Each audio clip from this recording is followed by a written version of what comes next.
our Laugh Lines world exclusive. Penn, you have given yourself Alzheimer's. Yeah. This is a very unpopular marriage advice. Go to bed angry. Do we let the Laugh Liners decide? Can I first just talk a little bit about immersion diuresis?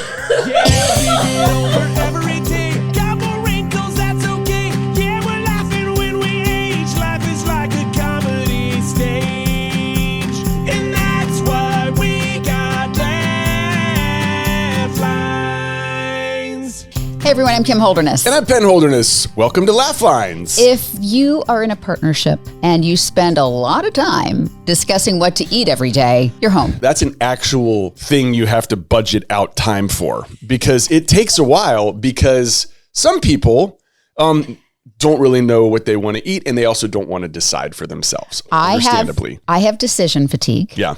By the time dinner hits, I've done all the meal planning, Yep. and so I've already done that. We're talking like weekends, right? Yeah. When I don't plan for weekends.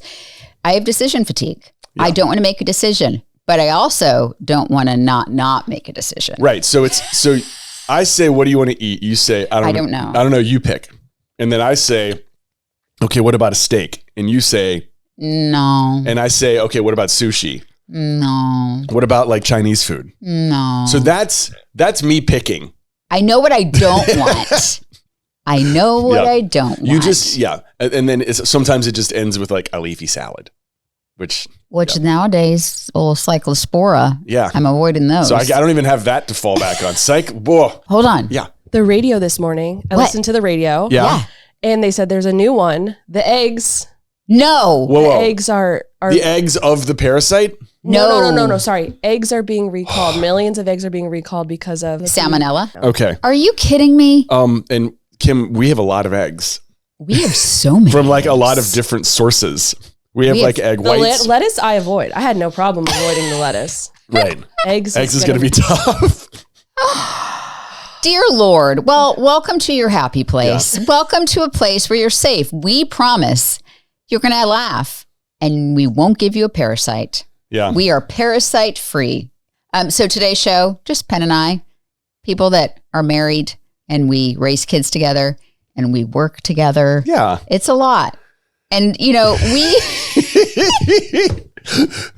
most common question we get, and even from friends, I got this question from a dear friend who said, tell me the truth. She looked into my eyes and said, tell me the truth. Mm-hmm. Do you and your husband actually get along all the time? Right. And do you think she was hoping for a certain answer? So she said, what happens if you're in an argument and sometimes they last and there's friction, there's tension, and then you have to shoot a video where you're like, and you press record. Yeah. She's like, there has to have been moments when that didn't work. Yeah. I mean, we've gotten in arguments on this podcast sometimes. So if you listen enough, you know that does happen. But yeah, like I think the answer is mostly right. Like, I want to get real today. Yeah. And I want to also talk about when we don't get along, how we work through that. And then also creatively, because we do work together. That's a big part of it too. And just sort of give you a little glimpse behind the curtain about and honest, we're going to have a world premiere on this podcast of a video that we wildly disagree about. And you, the Laugh Liners, are going to make a decision. Yeah. All right. So that question has so many layers, right? There's do you get along in your marriage? Do you get along at work with your wife? And do you find a good way to delineate those two things, right? I think those are three things that we could explore here. I will say, obviously, we are humans that are married. We do not always get along. Yeah. Sam, who's here, has heard us not get along. She's nodding. She's trying to stay out of it. Mom and dad are fighting. But I would say the hardest part of working with your spouse is that you can't come home and bitch about your coworker. It's true. Because you're my coworker. Yeah, you have to, which is true. That's the hardest part, and it also probably is a blessing, right? Because when something goes wrong, awry, when it comes to work, we have to fix it. We can't, it's not like we can just disappear into separate sides of the house. Like, we're always together. There's nowhere to hide. So That started very early in our relationship. Like our first home was literally one room. It was a 1-bedroom apartment. And the bedroom didn't have a door. Right. So there were no doors or barriers except for the toilet. That was the one place where you could actually hide. And it was like this sort of crash course on, okay, we're going to be together and we're going to be cramped up and we got to work this out. And I thought that was a really nice blessing. It made for a pretty challenging first few months, which by the way, we moved in when we were engaged, not when we were married. Don't judge. Go look at New York. We're fine. I remember my mom being like, and I was like, do you want to pay for an extra apartment? If you want to pay for a bedroom, that's going to be 9 G's a month or something. So anyway. And Penn has ADHD. I'm newly diagnosed with ADHD. And one of the things we're really researching and learning about is the emotional regulation part of it. Yeah. So if you're an ADHDer or you are partnered with one, you know that we feel things bigly. Intensely. And honestly, it's been so eye-opening because I feel things it is like a flood that hits me when I feel angry and upset. And so, we have conflict like any other couple. Our first book, we wrote about the conflict. It's called Everybody Fights, So Why Not Get Better at It? Something that if we were to write that again, knowing what we know now about our brains, I think I would advocate for the delay. We talked about it a little bit. Yeah, there's a page. There could be a whole book about the delay. This is very unpopular. Yeah. This is a very unpopular marriage advice. Go to bed angry. Go to bed angry. Yeah. And if you are upset, if you are flooded with emotions, take a beat, walk away. Yeah. Take some time to yourself. Let that delay, let things kind of normalize, bring the temperature down. And I think because we work together, we have to kick the can sometimes. Yeah. You and I will disagree in the morning, and then we have to jump on a Zoom call about a touring project that we're so excited about, and just the naturalness of that delay. And then we come back at 5:00 and say, okay, that really upset me. I'm sorry. And then it's over. Here's the biggest challenge in all of that. And we do this, but while we're talking about ADHD, there's something called rejection sensitivity dysphoria, right? And RSD is what they call it. Basically, when things go wrong or when you're given negative feedback, it can actually cause physical pain or intense discomfort. So for me, like my RSD really does show up in a fight. Mm-hmm. It's so unbearable for someone to be mad at me. Like it's unbearable for like the person next door to me to be mad at me. So imagine what it's like for the person who is the most important person in the world to be mad at me.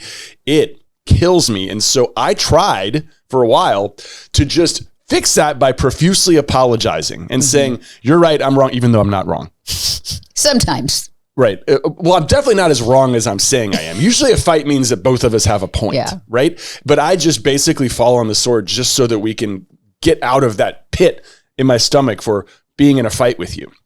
So going to bed angry is really tough. That pit has to just sit there. Yeah. And it's taken me a lot of time and a lot of reps to tell myself and to calm my body and to say, we're going to get to this tomorrow.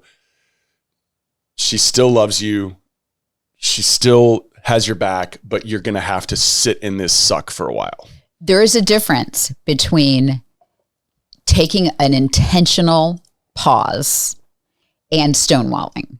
There is there is a big difference between this intentional pause and ignoring the problem, and then that fight keeps coming back. That is not what we're talking about. We're not talking about totally ignoring it. But I think because of the nature of what we have to do, we naturally have to pause. Yeah. But there are times, and Sweet Sam has seen them, where I just need to take a break, and it's very tense between Penn and I. We're not agreeing on something. I go to my little office, which I converted during the pandemic, or I go upstairs and I just cool off. I come back. The world is right. Jump in. Please say something. I wasn't sure. Yes. It is a really weird middle place to be in.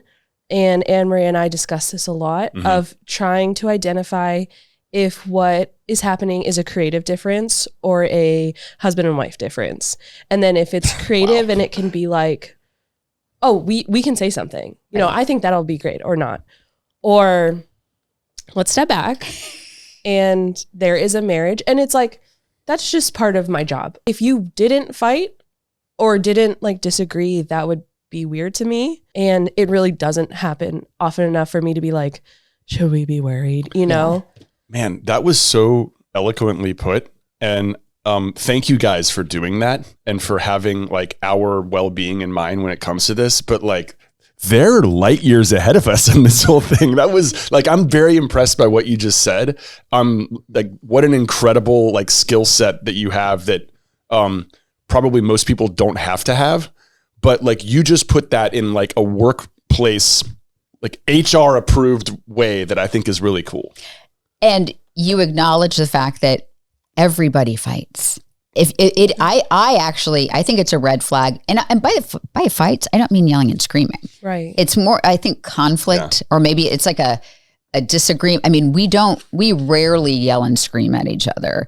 I think it's a red flag if you never ever disagree on anything. Or what I think is worse is you can tell that there's something and you're choosing to ignore it and you're going to let it build up. I've seen that in couples where you're like, that woman looks like she is about to explode. There's a huge difference between getting along and disagreeing, right? Like you can disagree all the time and get along. And our fights have become fewer and farther between, I think largely because we tell each other what we want and how we feel openly. And we know when we say that doesn't mean that's going to be the way it is. That works its way into a discussion that is our relationship, not just our corners. I have to imagine though, if you're a couple that doesn't work together, you get in a disagreement over something in the morning, you have to go to work, you have to go on your life, you come back together, maybe you're still harboring that kind of tension, whereas we have the opportunity throughout the day to kind of soften and, he gives me a hug. Like we sort of like naturally come back together. So I do acknowledge that is harder, but I think you could reframe that pause as just like a way to bring down the temperature and come together. But to answer my friend Jen Sigmund's question, we do not always get along, but if we are actively like pissed at each other, we will not shoot. Like there have been times when I'm like, I'm not doing this today. Yeah. Very rarely. Yeah. And then there have been same, by the way. Yeah. Like I've been so frustrated that I've said, look, this isn't going to work. And there are a few moments before we went to video on this podcast where we got into an argument one time where I said, pause, hit stop, rewind, and listen to what you just said. That was a doozy. That was a doozy. Oh, you mean on the podcast? On the podcast. Oh, I remember that. Yeah. And so I think we took another day or so and then we came back. That was really valuable because I felt really strongly about, and I still feel strongly. I remember what that fight was about. I think that like, I still think I was in the right, but, like I said about the ADHD and the flooding, I got intense. Mm-hmm. And the way that I was talking to you, like I needed to see it on a screen. And I'm here to admit, I didn't recognize that person. I was like, that was me? Like, that's how I sounded. Mm-hmm. Sometimes as a big man, like you don't realize you can be a bit of a dick sometimes. And it's bigger. It doesn't feel that big coming out of my mouth, but it can be big. Yeah. And I would never, ever mean to do that. So it was very embarrassing to play it back and see it, but I'm glad we did it because I feel like I've gotten better at that too. It is wild. And this again is like so unrelatable, but I really wish every couple had their own podcast. You don't even have to put it on the internet. Can record it. Just record a conversation. Yeah. I think because we have to listen to these. Yeah. I have noticed how often I cut you off. Yes. Sorry. And that's not good. But you don't mean to. This is welcome to ADHD. Like you're trying to yes and me, unless you're not yes anding me if you say there's a word you say that means we're moving on. Sam, do you know what that word is? Okay. And she sits up too. Goes, okay. That's new part. That is translated to shut up, Penn. We're moving on. That might be ADHD, but sometimes it feels like it's your past selves coming out as like journalists. Probably. Let's get to the point. Let's wrap it up, kids. I also think that should I offer this as a service? Yes, please. No. Like I will come with cameras and mics to your house. I will be your in-house producer. Okay. Talk it out, and then I just delete the footage when I leave, and they're healed. And just play it back for them. This is for other people's house. Yes. What are we calling this business? This is a mobile podcast service. Yeah. Fight Club. No, yeah, mobile podcast or relationship podcast service. Yes. And you get to see how you interact. It's wild to see yourself and how you interact with somebody. Body language, everything. Body language. Just like when you're in a fight, you probably think in your head, man, I'm keeping this real cool. Nobody knows I'm mad. Everyone knows you're mad. I'm excited for this side business for you. I think we should market it. I think, yeah. Okay, no. So typically, I would say if there was a way to tally the arguments we get into, obviously personally, we are humans in a world that live together, so there's going to be conflict. Our most frequent disagreements are over creative, like the videos we're going to produce. Yeah, and what a great thing to fight over the most. Like right. that's our company is a living, breathing organism, and we treat it like something that we're trying to raise and get out into the world. So just like parenting, how do we parent these videos? It absolutely happens. Small things, big picture things. There's some creative things that we've disagreed on for years, and we continue to, and that's okay. It's interesting when you are creating, it's interesting when you're creating content with a partner. There's a lot of people we interact with online and it's just them. Yeah. So they can decide. First of all, I love having somebody else and having a team of people to bounce ideas off of. Tiebreakers. But I will say when it's just one person, there are moments when I've been jealous of single solo creators because there are things that I would put out into the world that's not your jam. But what we have done, interesting.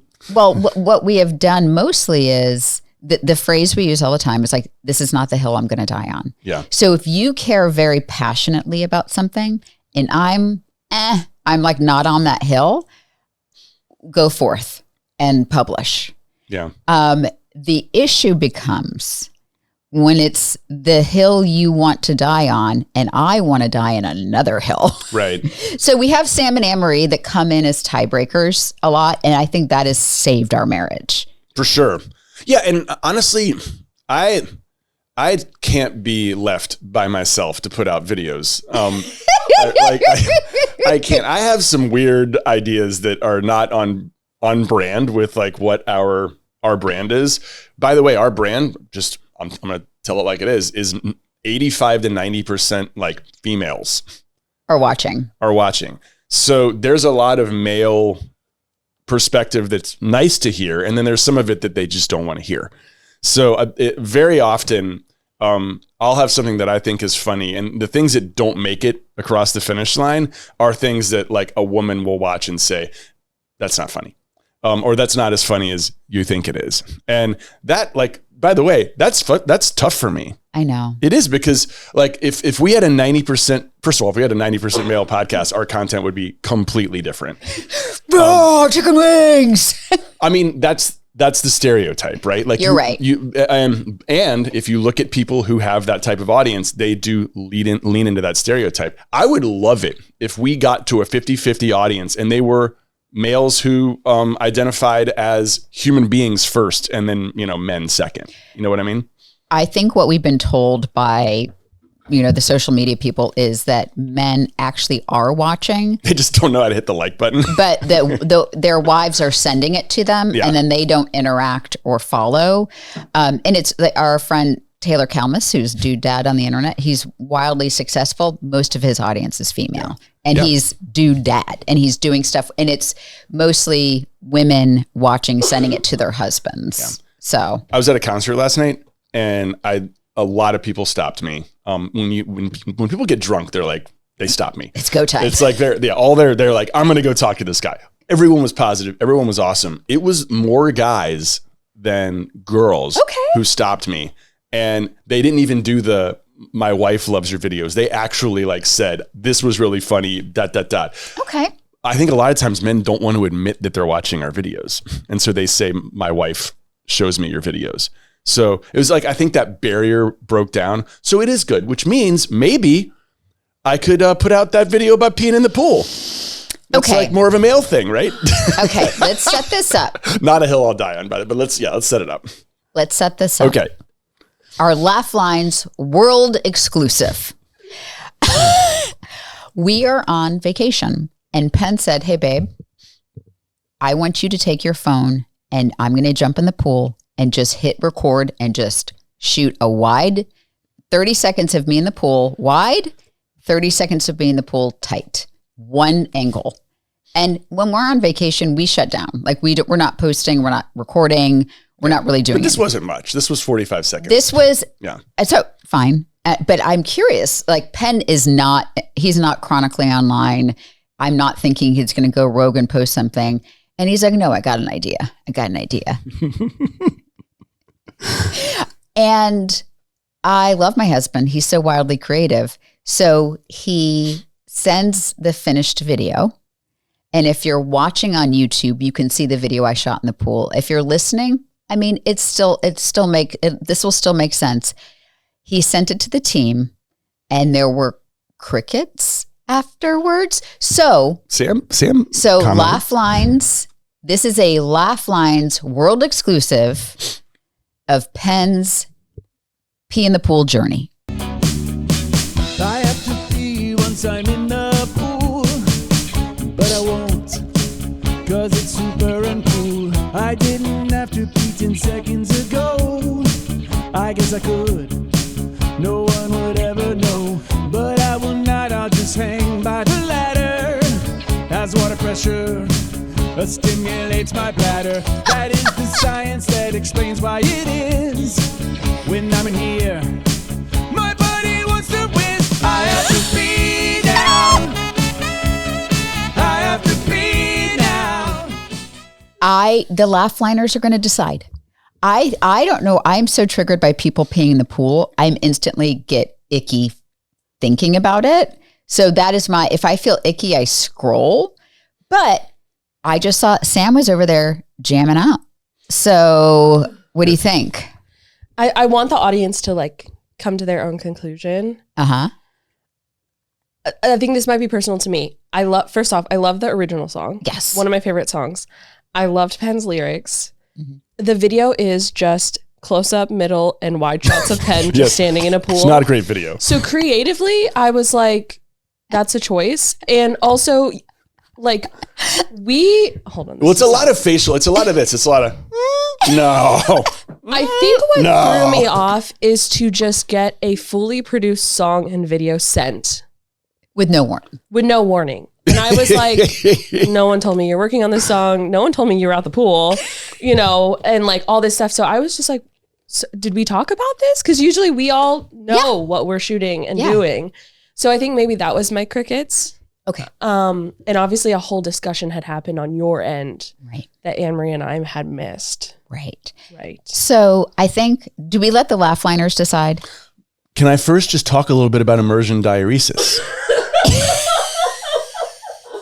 It's an actual scientific phenomenon that I have learned about in my journey to do this video about having to pee when you're in the pool. So it's educational. Yes. Okay. Immersion diuresis is when your body believes that it is in some level of peril when the temperature around them, like when it gets colder. Okay. Right. I think I'm getting this right.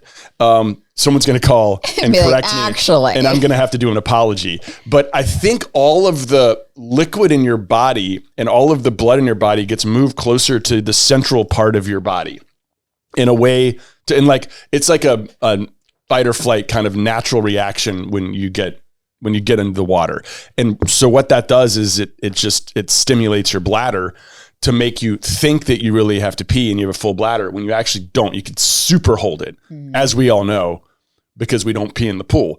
Why are you winking? Do you pee in the pool? That was a little joke. No, I don't pee in the pool. My mother told me that if you peed in the pool, it makes the whole pool turn red. Yes, because told to me because too. of the chlorine reaction. And so I was trained as a kid not to do it. Right. I get out and I pee. There was one time I peed in a pool, but it was like a huge pool party in Vegas and no one got out of the pool for like 4 hours. No one got out of the pool. Just going to be honest about that one. And everyone knew it. Laugh liners. Yep. I need your comments on YouTube. Hit us up on Instagram. We have a new Laugh Lines Instagram account, Best of Laugh Lines. Yes. Follow, comment, like, and subscribe. Yes. I have to say, I love that we go back and forth creatively because we both have really high expectations. And I think we really honestly value the people that spend time hitting play and watching our videos. And like, even if it's a 1-minute video, we value, like that's a commitment. Like somebody's attention for 1 minute is like, we are very thankful if somebody commits to that. We did get an audience question. Is there something you will never agree on? I think yes. Mm-hmm. And that's a little rough because it's not like we try to compromise, but we have corners that we stand in. Should we like go over some of them? For me, what time we're leaving for the airport, we will never agree. That's right. And so you always ask me what time we should leave for the airport. I give an honest time of when we would comfortably get there. You always want to leave 30 minutes before that. Yes. And then we settle 15 minutes in between. So I've gotten to the point now where I'll actually even I'll cut it a little closer so our compromise gets a little more like that. The thermostat. Yep, never agree. Which is, it's wild because, and we've talked to like sleep experts, you really should have it a little colder if you want to sleep better. But that's not your journey. Not yet. Maybe we'll get to the old menopause, like the actual menopause, and then we'll have the same temperature. Yeah. Decorative pillows. Yeah. Totally unnecessary. But you use them as you're like on the couch at night. You do, like you'll put a foot up, you'll have it behind your back. You use them. But I could use regular pillows for that. You want like a bed pillow on your couch? Yeah. That would be amazing. Honestly, every time I sit on the couch, I'm like, I really wish I had my Casper pillow down here. This, you wrote this list here and it's great. There's one thing, what kind of house we'd like to live in. You and I are completely on separate sides of the universe for that. And that's a big one, right? On this episode, we are really pulling back the curtain a little bit. Yeah.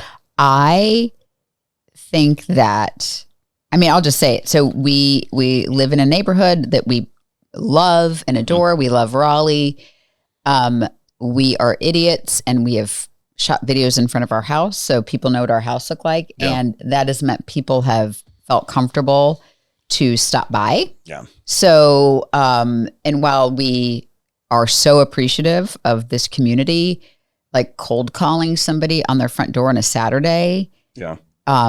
For me as like a woman and my personal safety to like, it's a little too much. So I feel very exposed. Yeah. And if I can jump in, like you're winning this fight full stop because of what you just said. Right. I'm just talking about personal preferences. Right. Like we actually talked about this before a lot of this stuff was happening. We were walking through our neighborhood and we walked by this house. It was like on a corner lot and it had a porch that reached all the way around. And there were rocking chairs in the front. And I was like, oh my gosh, can you imagine? Like I could just be sitting there with some lemonade and like a southern seersucker, tweed seersucker and just being like, come on over. Everybody's invited. Like that's kind of like, yeah, it kind of is. Like, that's how my family's always been. We live in this town called Tarboro, and everyone literally does that. They just kind of pop over and see each other, and it's this big, happy social world. And so, like, literally, Kim was like, interesting. This is my favorite house. And it was the next house down, and there were spikes on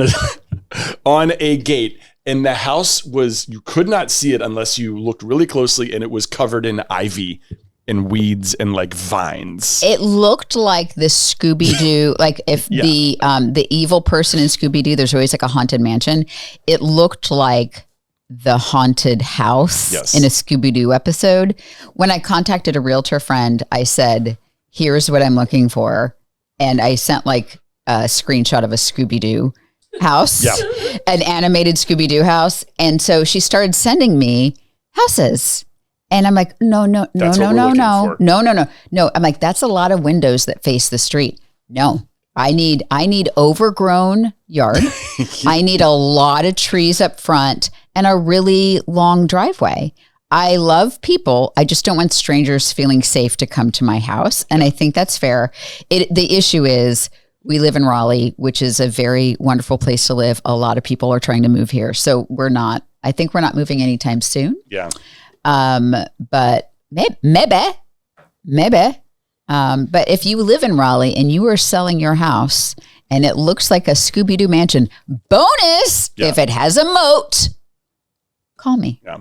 I think this is a good example of how we actually disagree on something about like personal preference, but like the first thing that you just said, that's the end of the conversation. That's the, like, I would never argue against wanting you to feel safe. Mm-hmm. So, I mean, obviously we're going to not have the zippity doo dah Uncle Remus seersucker porch that I want. Okay. It means it's time to move on. Okay. We are moving on to Penn talks about Alzheimer's. We're learning more about my brain and yours. Penn's gonna talk about Alzheimer's. What? Quick rehash. I've got 2 copies of ApoE4. Both my parents have or had Alzheimer's. 3 out of my 4 grandparents had dementia. I am doing everything I can to try to stave it off, right? Getting control of my cholesterol, working on my diet, sleeping well, curbing my alcohol intake. Now on a GLP is another thing. So all of those things, I'm crushing them, right? And so because I'm doing all of those things, I have to work out more. I have to get in the gym. I have to do muscle work, not just like walking, not just weighted vests, like push-ups, pull-ups, good, tough stuff, right? So coming in for my blood test, my 6-month blood test, and I feel awesome. I'm like, everything is great. Get my blood drawn. Kim got hers drawn as well. So we're going to like, she's joining this Alzheimer's journey with us. By the way, no copies of ApoE4 for you, which is great for our kids. Yeah. But the doctor calls me and he's like, hey, are you feeling okay? I'm like, I'm a little sore. You know, I did a bunch of pull-ups last week. He's like, yeah, you gave yourself something called rhabdo. And I was like, whoa, that sounds serious. He's like, yeah, don't Google it because it's life-threatening. I think you're on the other side of it based on what you said. But yeah, your CK levels are at the point where you should be in the hospital right now. So Penn gets this phone call, does the blood work, and within hours, 2 different doctors are calling him saying, you probably need to be in the hospital. They came to the agreement that if he just super hydrated overnight, they drew his blood again the next morning. It did appear to be coming down, but Penn is not overreacting here. They were very, very concerned because rhabdomyolysis is, what's the definition of it? Yeah, it's a serious and potentially life-threatening medical condition involving the rapid breakdown of damaged skeletal muscle. It causes cellular components such as the protein myoglobin and electrolytes to leak into the bloodstream, which can lead to severe kidney damage and heart issues. So my kidneys were fine. My liver was like doing overtime. But I did this thing where it was like I was doing CrossFit and the thing was like, how many pull-ups can you do in 20 minutes? And I did too many. I did 158. Like, and like, so CrossFit pull-ups, they're like gymnastic like this. And for like the next week, I couldn't straighten my arm out. I couldn't raise my hand over my head. And I just like, okay, I'm old. I probably shouldn't do that many pull-ups, but it almost landed me in the ER. So Dr. Isaacson, my main doctor, the guy's doing this trial with me. He's been on the show before. He asked me to do a Zoom call with a CNN reporter and like 8 doctors, and they're all sitting in a room, and they open the call with, hey, like you're going to be written about in a medical journal because your rhabdo caused your p-tau levels to spike in a way that clinically you have Alzheimer's right now. So Dr. Isaacson, I was on the call, said, Penn, you have given yourself Alzheimer's. Yeah. In a kind of jokey sort of way, but then he shows me the p-tau levels and he's like, the clinical level of Alzheimer's is here. Here's where your p-tau is. So I'm like, it was very stressful. Yeah. And then he's like, but we know that you don't have Alzheimer's. You have no cognitive decline. Even when you were dealing with rhabdo, like I shot a bunch of videos, I wrote songs. So there's something in rhabdo that affects p-tau to a level that it's not a false positive, but it's not indicative of your cognitive decline in that case. And there's been no documented medical stories about this because p-tau testing is so new. So I'm a new case study. You're a new case study, but also we need to add that your cholesterol medication that you were on, because lowering your cholesterol is so very important in Alzheimer's prevention, it can cause a lot of muscle soreness and rhabdomyolysis, because my mom, I think, has had rhabdo before because of her cholesterol medication. So it was the combination of your cholesterol medication and working out and the extreme workout. You gave yourself technically Alzheimer's. And I think there were so many doctors on that, because again, they are learning so much, and they aren't, before this and before the study you're in, they weren't monitoring people this closely. And so now they see, okay, we can't depend exclusively on one round of p-tau testing. We have to, this has to be something that we're repeated, and we have to look at a broader picture of the patient. So hopefully this helps people. And the other funny part is they then go into an argument about whether or not it's a false positive, or like, what does this mean? And then at the very end of the call, they're like, oh, the rest of your blood work, you look amazing. Everything's down. Your cholesterol's down. Like, everything is in, like, I've never in my entire life had a blood test where everything was in the green.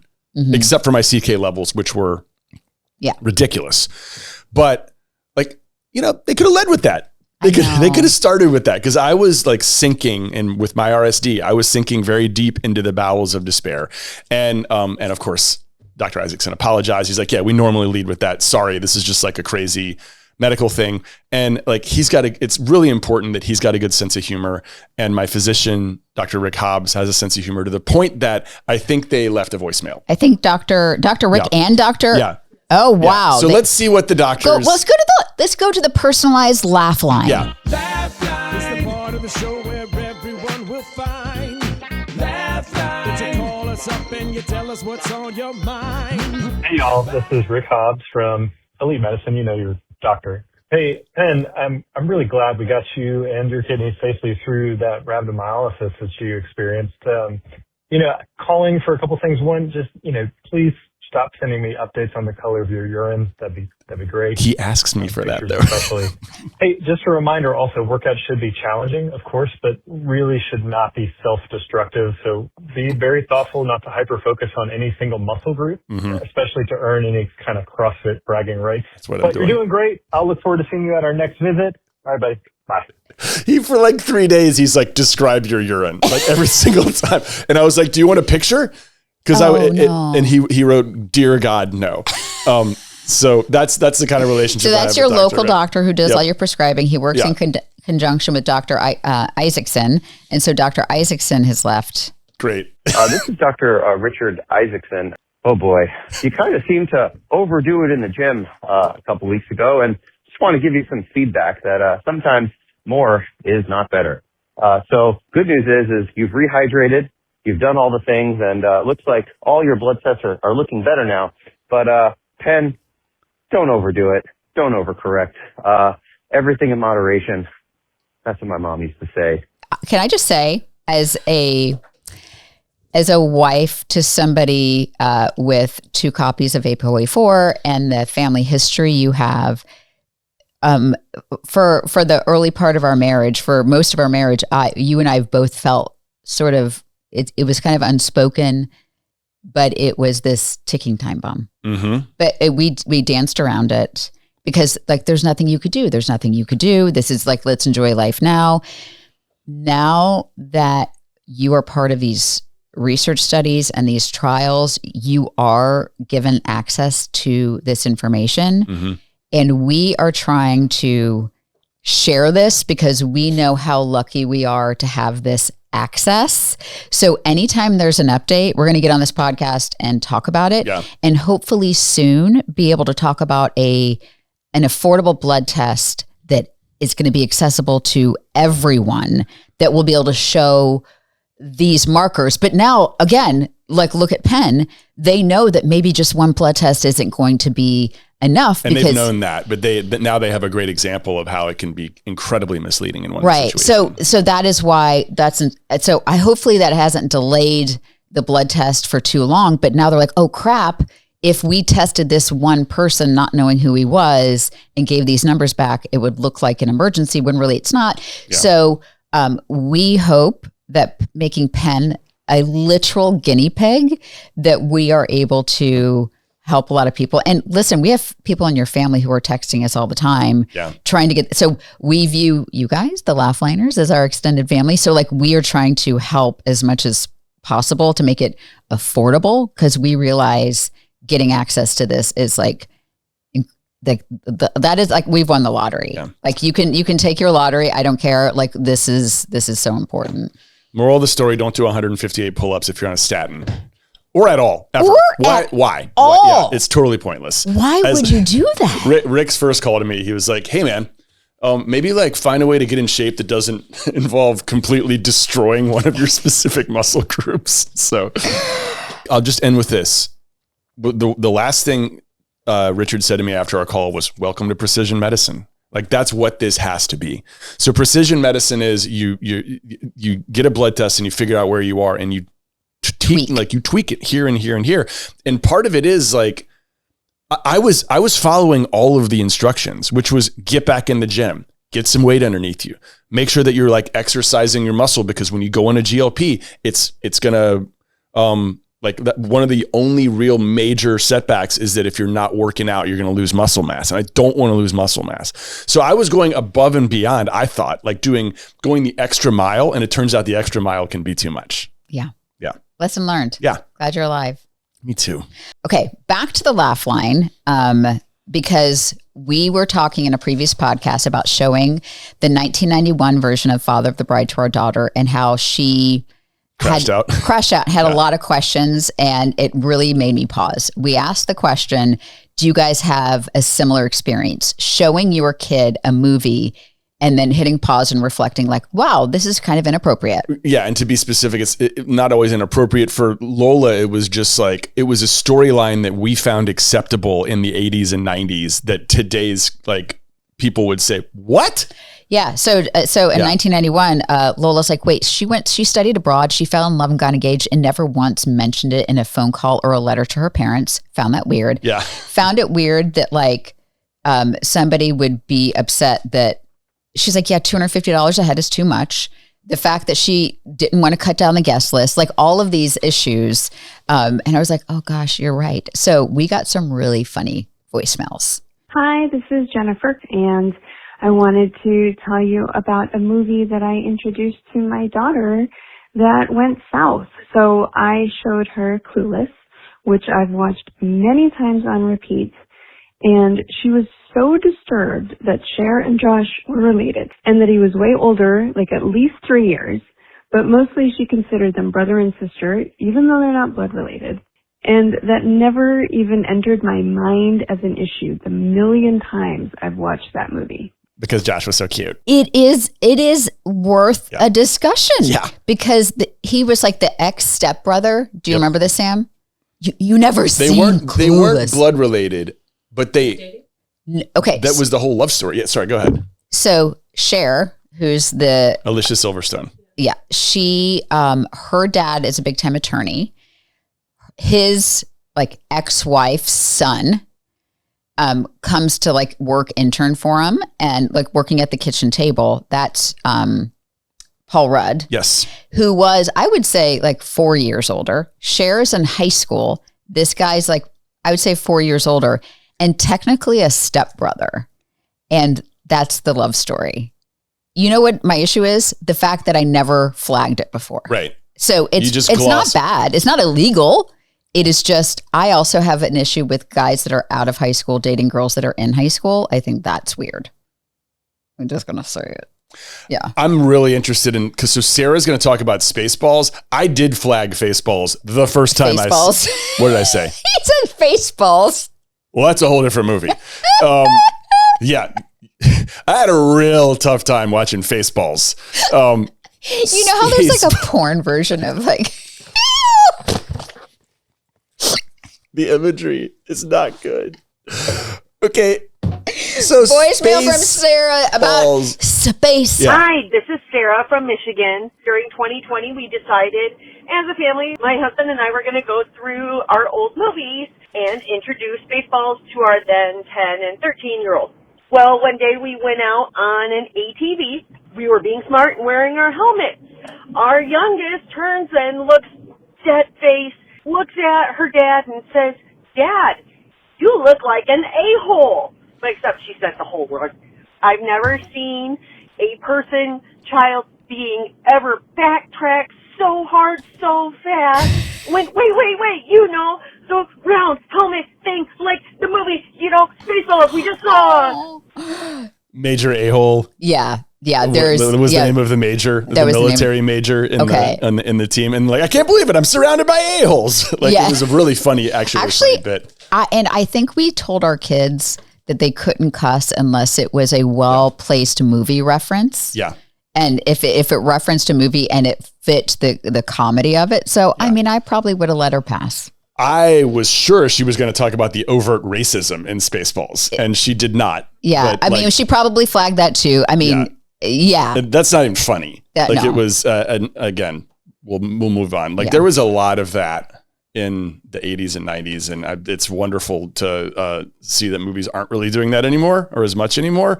But when you see it, 40 years separated, like, oh my God. I know. So a note from Tanya. I loved Stand By Me. I watched it with my son when he was about 12, the ages of the boys in the movie. They smoke, shoot guns, and find a dead body while on a camping trip alone. I really wanted to stop the movie early on. I mean, that's kind of what we did when we were kids in the 90s. You shot guns? Yeah, there was guns. Like people's dads had guns, and we go over and Like a BB gun? Yeah. Okay. Yeah, not like a firearm. Okay. Yeah. A BB gun. Yeah. But like I fired a gun when I was like 18, I think, like on a fishing trip. Someone brought one out. So I did that. Fishing, were you shooting it into the water? Yeah. You shot fish in a barrel? No, they weren't. You didn't hit a fish. It was fine. But then also I grew up in North Carolina, so everyone started smoking when they were 2. Yeah. They hand it to you like a preschool. They're like, here you go. Here's a pack of smokes. Never saw a dead body, but yeah. Anyway, that was a fun way to end the show. Dead bodies. What is our laugh line questions going to be? Have you seen it? No, we're not going to say that. You all have been so awesome, and I loved it when you messaged us or you put into the YouTube comments that you made it to the end of the episode. If you've made it to the end of this episode, the laugh line question of the week is this. Should we release Penn's Pee in the Pool video to the global audience? Or do we keep it here? Or is it just for us? Or is it just a special laugh line experience? Yeah. Laugh Lines is written and produced by Kim Holderness, Penn Holderness, and Anne-Marie Tapke, with original music by Penn Holderness. It is filmed, edited, and live produced by Sam Allen and hosted by Acast. As always, we'd love to hear from you. Please write to us at podcast@theholdernessfamily.com or leave us a voicemail at 323-364-3929. And we will talk to you soon on Laugh Lines. Love you. Bye. Bye.